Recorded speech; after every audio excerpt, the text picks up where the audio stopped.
So you're ready to start your journey riding horses. Oh, what a beautiful journey it can be. Horses are so magnificent, so beautiful, and so powerful. And there's so much that goes into taking care of them and in learning how to ride. Today's video is a step-by-step process of how to begin your journey riding a horse. I'd love you to come and join with us, and thanks for watching.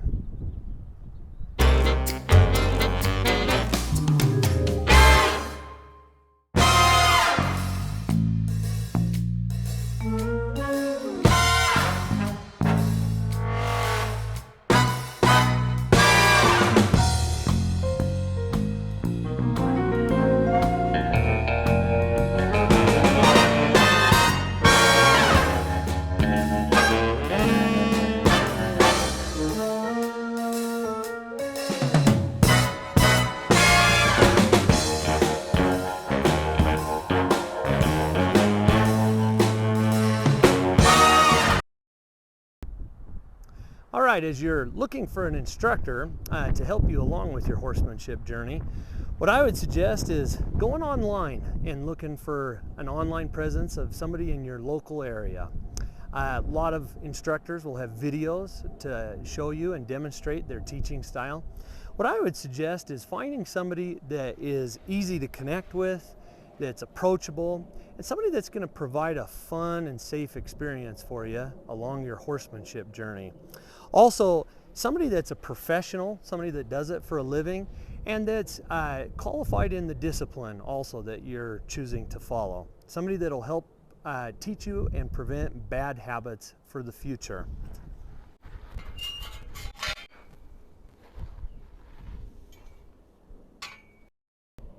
Now, when you're choosing a horse for the start of your journey, what I would suggest is choosing a horse kind of like this guy. A horse that's really calm and very forgiving. This is my pal, Big Jake. And Big Jake is perfect for a start of a horse journey because he can pretty much read your mind. And if you make a mistake, he can read your intention and know whether you really wanted to do that thing or not. And but then when you do and you give the clear cue and you want to do something, go, stop, whatever, he will listen to you really carefully.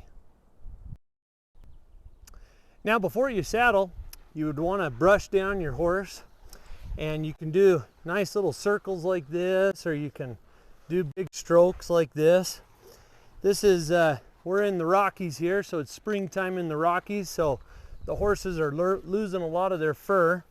You definitely want to brush any place where the saddle's going to touch for sure. You want to brush all around them though, and give them a good brush all over. But the other place that's a real critical place to brush is right under here where the cinch goes, as they call it in the Western world, or the girth goes in the English world.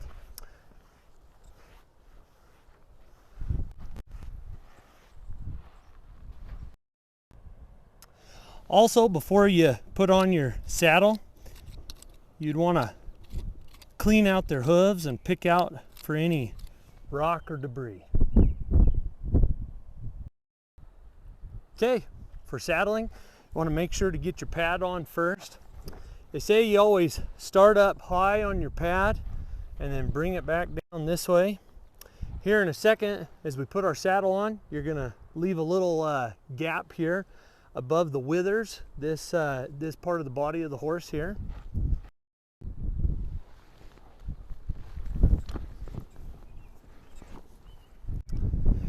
Now, as you're adjusting this saddle on here, what you want to do is make sure to get it behind his shoulder right here, and the cinch is going to go right here behind the shoulder under here.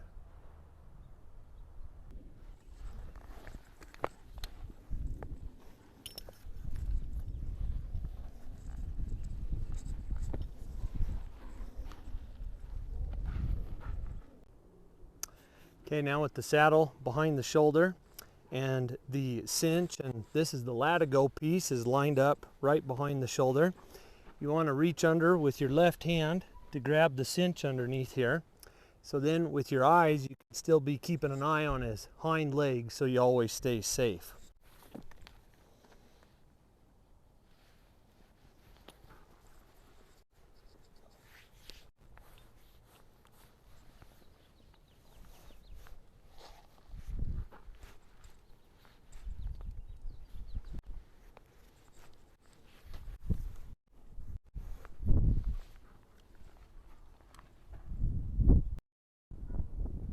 All right, next it's time for bridle and removal of the halter. So what I like to do first is I like to put my reins up and over the horse first, just so that we've got him caught still when we take off the halter. And then we remove the halter.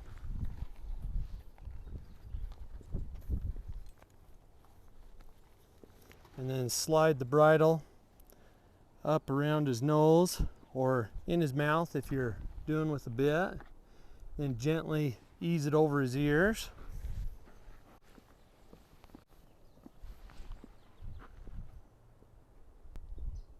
Okay, I'm going to show you two methods of mounting. You can either use like a set of mounting block stairs like this, or a homemade mounting block like I've got here.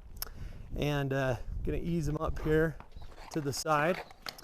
As we film on this other side of the horse here to get him to go over, just want to kind of give him some energy over here to ask him to come up here.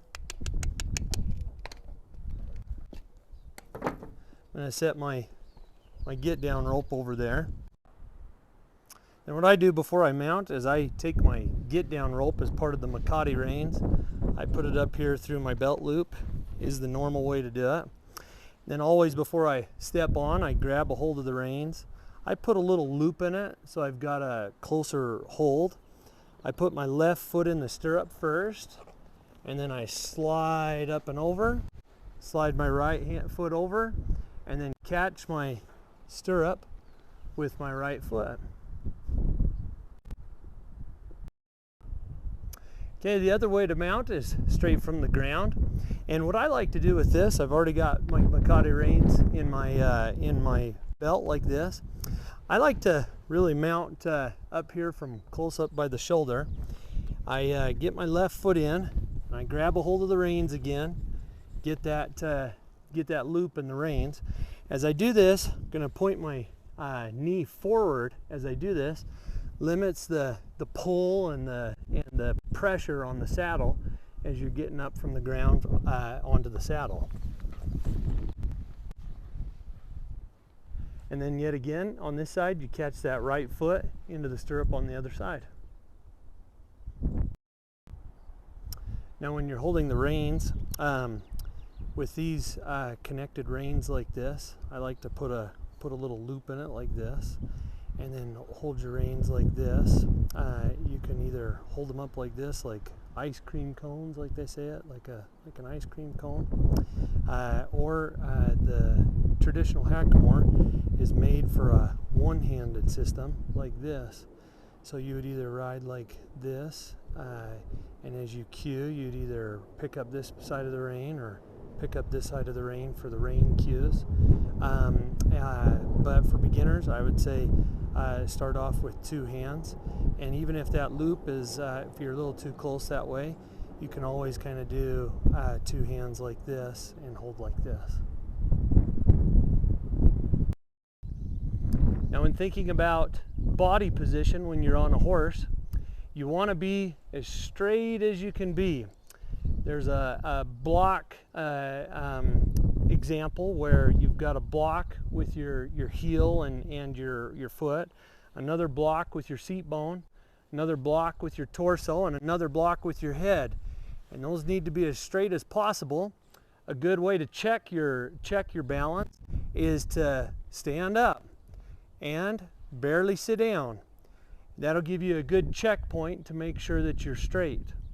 Also, you want to always pretend that if the horse were to magically disappear,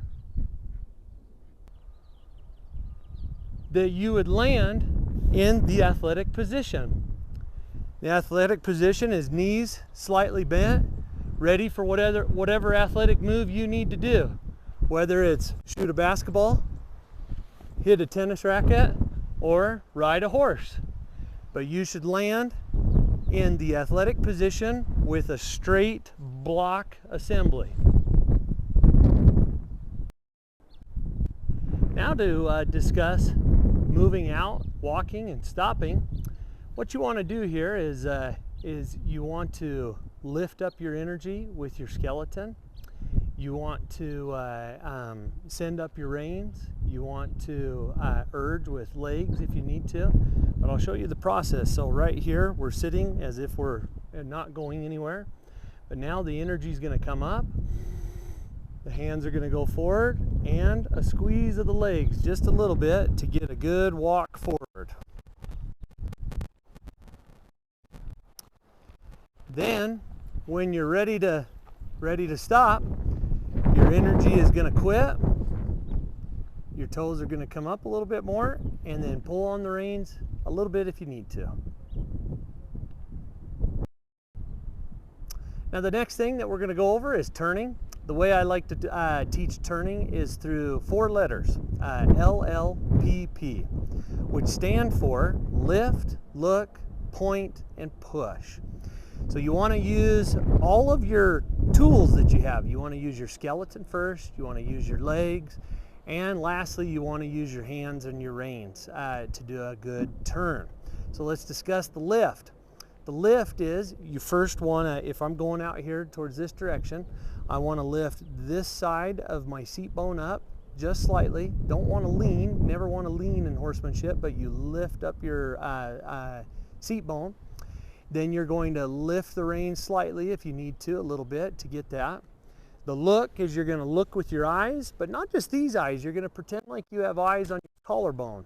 So you're going to turn your torso like this. You're going to point where you'd like to go. You don't necessarily need to point with the hands. I think I'm over exaggerating that a little bit for the video, but you want to point with your reins and hands. And then lastly is the push.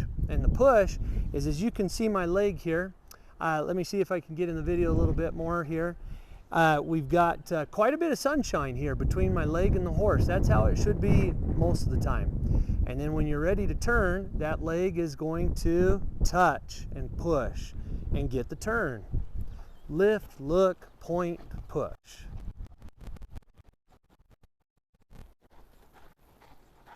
So now another one, lift, look, point, push.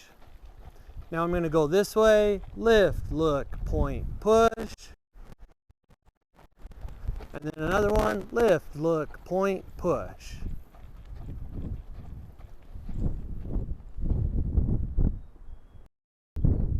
If you've enjoyed our video today, and if this has been of help to you, please like our video and subscribe to our channel. It'll sure help us. Hey, thanks for watching today, and thanks for letting me live my dream. I love to teach and I love to ride horses, and I get to do both for a living. If you've enjoyed this video, we have more in-depth videos of lessons of how to ride a horse. We're going to leave a link to our webpage at the end of this video. Thanks for watching. Hey, good morning, Weed. How's it going? I'm pretty good. I've been filming all morning, been filming a bunch of horse lesson ideas for everybody. Oh, good. You're such a good horse, Weed. I sure appreciate you and everything you do for us. Hey, my name's J.R. Feland. We run a beginner horse lessons program here in Utah, but we're trying to reach the whole world with our horse lessons. We feel we've got a really good product, and we're trying to expand out and get in your hands the curriculum that we have. And for what we've put together is a 20 beginner horse lessons ideas with photos, with film, with students, with teaching techniques, with games to teach really good fundamentals. And me and we would love to offer this to you, this curriculum. So come check us out. We're at southjordanhorselessons.com.